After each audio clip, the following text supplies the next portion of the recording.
Welcome to Poonam to our channel. Today we are going to cover Sonnet 34 Like a Ship by Edmund Spenser. Along with this particular sonnet, we will get to know a bit about this writer Spenser and the history of sonnets. How did sonnet sequence started and who was the person that brought the sonnet sequence, the sonnet pattern to British poetry. So we will get to know everything and there will be a question in the end. So please do watch the whole video very carefully so that you can answer the question. Let us know a bit about Spenser, born 1552, died 1599, a very prominent poet of the Elizabethan era. Edmund Spenser, known for his English epic Faerie Queene, was a major poet of Elizabethan era, and this Faerie Queene got published in 1590.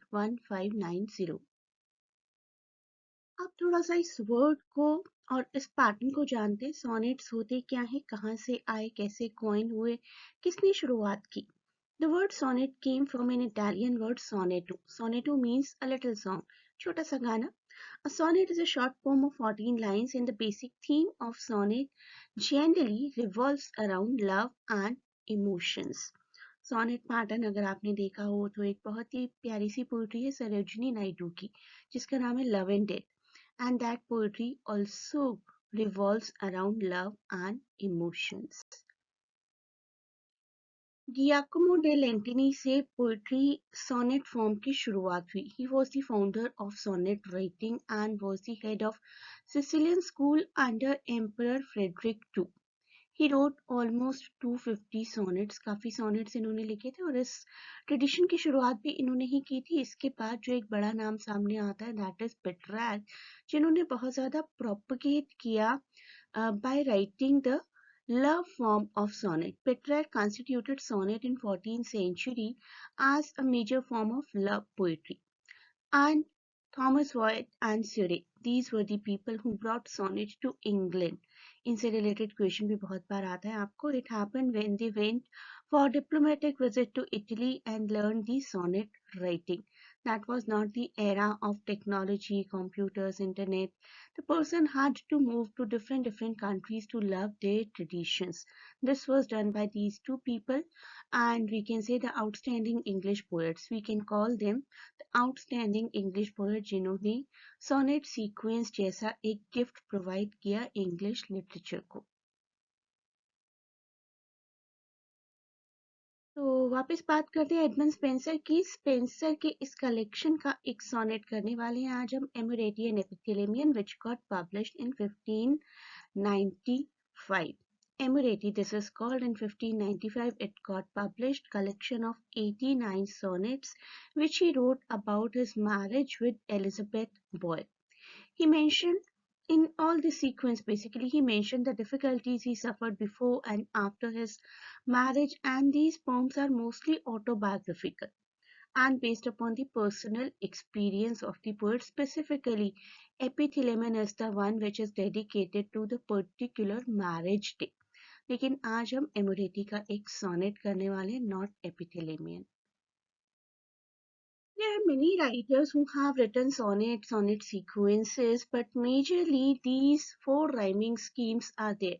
One is of Petrarch, who was the initial propagator of sonnets. Then Shakespeare ने भी बहुत ज़्यादा popular किया sonnet sequences को. Then it was Spenser, जिनको हम आज study करने वाले हैं, and Milton. इसके हिसाब से इन सब की rhyming scheme divided है. You can read all this later on. Competitive exams में जनरली क्वेश्चन पूछा जाता है मैच करने के लिए शेक्सपियर के सोनेट सीक्वेंस को मैच करिए, स्पेंसर के सोनेट सीक्वेंस को मैच करिए. तो आप सबको ये सोनेट सीक्वेंस की राइमिंग स्कीम बहुत अच्छे से लर्न करनी पड़ेगी. फॉर एग्जांपल शेक्सपियर की स्कीम है A B C D E F and G G. Please do watch this video carefully. I can ask any question by the end of this video. Let us have a look at the rhyming scheme AB, BC, CD, and EE. The first line is rhyming with the third one. So, इन दोनों को हम A नाम देंगे. The second line rhyming with the fourth one. इन दोनों को हम B title दे देंगे and so on. Sonnet 34. Sonnet 34 appears to describe a break in Spenser's relationship with Elizabeth. Lovers की लाइफ में छोटे छोटे ब्रेकअप्स आते रहते हैं and it is very normal. They also had some kind of breakup. We are not told about the reason, but we are told about the condition of Spencer. Spencer ने कैसा feel किया और उसी experience को pen down किया उन्होंने इस पूरी कलेक्शन में. स्पेंसर ने अपनी फाइट्स, अपने ब्रेकअप्स, अपने पैचअप्स सबको मेंशन किया है पूरे 89 सोनेट कलेक्शंस में. Let us read these lines.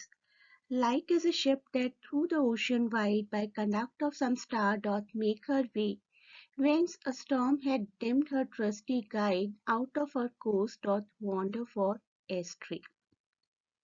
यहाँ पर सिमिली यूज की गई है like a ship. अपने आप को एक शिप कह रहे हैं, स्पेंसर अपने आप को एक शिप कह रहे हैं और एलिजाबेथ को अपनी लाइफ का स्टार कह रहे हैं. वो कह रहे हैं कि एलिजाबेथ मेरी लाइफ की स्टार है और मैं एक शिप हूँ. स्टार मेरी लाइफ में से चला गया है तो शिप को अब रास्ता नहीं मिल रहा है.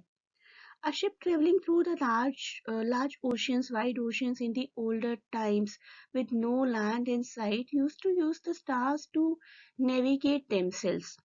तो वो नेविगेशन मेरी लाइफ से खो गया है. वो कह रहे हैं कि वो स्टार जो मुझे रास्ता दिखाया करता था उसको किसी स्टॉर्म ने डिम कर दिया. तो मेरा ट्रस्टी गाइड जो था ना वो खो चुका है और उसकी वजह से आई नीड टू वॉन्डर. मैं यहाँ वहाँ अब भटक रहा हूँ. So I whose star that won't with a bright ray me to direct with clouds is overcast. Do wander now in darkness and dismay through hidden perils round about me placed. So he says कि now I wander here and there. मैं यहाँ वहाँ घूमता रहता हूँ because the guiding light has been concealed by some dark clouds, has been overcast by some dark clouds in that storm. एक तूफान आया, उस तूफान ने मेरे सितारे को जो कि मुझे रोशनी दिया करता था मुझसे दूर कर दिया. Without her light, he is left vulnerable to the hidden dangers, hidden perils. Dangers अब उनको सराउंड कर रहे हैं पूरी तरीके से. The storm has left him without his beloved to guide him. वो उनकी उस ब्राइट रे को, उनकी रोशनी को, उनके नेविगेशन को, उनके टॉर्च बियरिंग को, अपनी एलिजाबेथ के टॉर्च बियरिंग को बहुत मिस कर रहे हैं. Next he says, yet hope I will that when this storm is past, my Helios, the lodestar of my life, will shine again and look on me at last, with lovely light to clear my cloudy grief. So he says, I hope that when this storm passes away, जब ये storm, ये तूफान चला जाएगा, my beloved's light will shine upon me again. मेरी उस beloved की light मुझ पर फिर से पड़ेगी और मुझे फिर से गाइड करेगी. Guide me back to port so that they can be together once again. मुझे पोर्ट तक, बंदरगाह तक वापस गाइड करेंगे और हम फिर से एक दूसरे से मिल जाएंगे. यहाँ पर देखिए मेंशन किया गया according to Greek mythology, Helis the lodestar of my life. Helis is a wood nymph that was according to Greek mythology turned into Ursa Major constellation. Helis was also the nurse of god Zeus during his infancy. तो God Jesus को जिस तरीके से guide किया था हेलिस ने, उनकी nurse ने, उसी तरीके से स्पेंसर चाहते हैं कि एलिजाबेथ उनको गाइड करे. Load star, basically load star जो वर्ड यूज किया गया that is the old definition of the star, basically star that leads और गाइड. स्पेसिफिकली नॉर्थ स्टार, ध्रुव तारा जो होता है ना, उसको लोड स्टार रेफर किया जाता था in the older times. So he is saying lode star and by this word load star he means one that serves as an inspiration, as a guide, as a model, as a benchmark figure. So this lady Elizabeth Boyle is his Elise and his load star. This is the final couplet. Till then I wander careful, comfortless, in secret sorrow and sad pensiveness. Line number 13 and 14. The last two lines, also known as the rhyming couplet, which functions as a summary, used as a way to sum up the entire poem in as few words as possible. Spencer here is telling his beloved that until she forgives him ना, जब तक वो उन्हें माफ नहीं कर देती, वो यहीं वहीं aimlessly घूमते रहेंगे. He will wander aimlessly all alone, thinking sorrowful thoughts.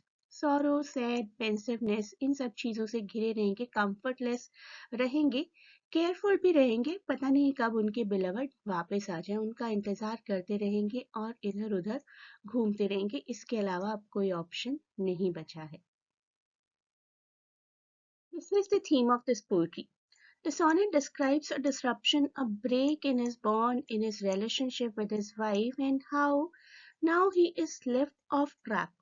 अपने रास्ते से भटक गए, waiting for her pity, waiting for her light to shine upon him again.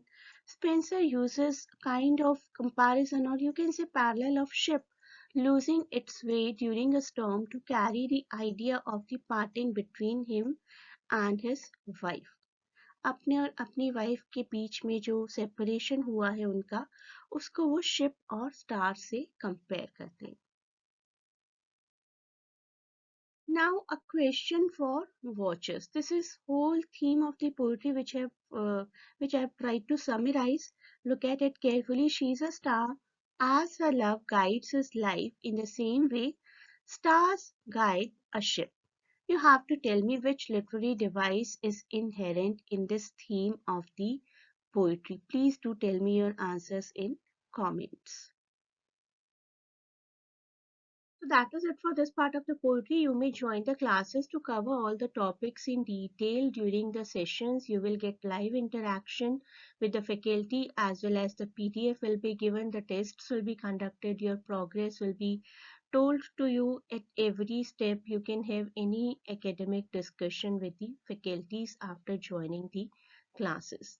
Thanks a lot for watching. Best of luck for exams, and please do not forget to share and subscribe the channel.